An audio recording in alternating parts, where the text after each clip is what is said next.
ধরতে না পারা আর ছাড়তে না পারার মাঝখানে থেকে গেলে মানুষ একটা সময় নিজেকেই প্রশ্ন করতে শেখে, থাকাটা কি প্রয়োজনীয় নাকি চলে যাওয়াটাই শান্তির।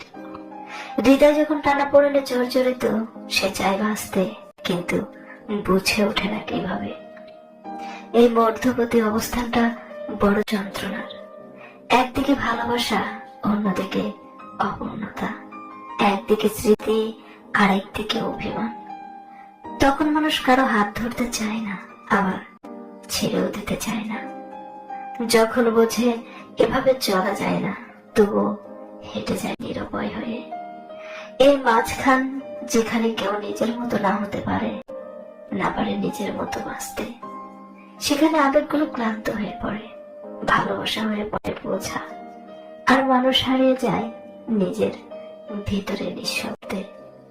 এই পৃথিবীতে সবচেয়ে কষ্টকর জায়গায় এই মাঝখানটা, আর ঠিক এই মাঝখানে জন্ম নেওয়া একান্ত এক নিঃসঙ্গতা, স্তব্ধ নিঃশব্দ মৃত্যু।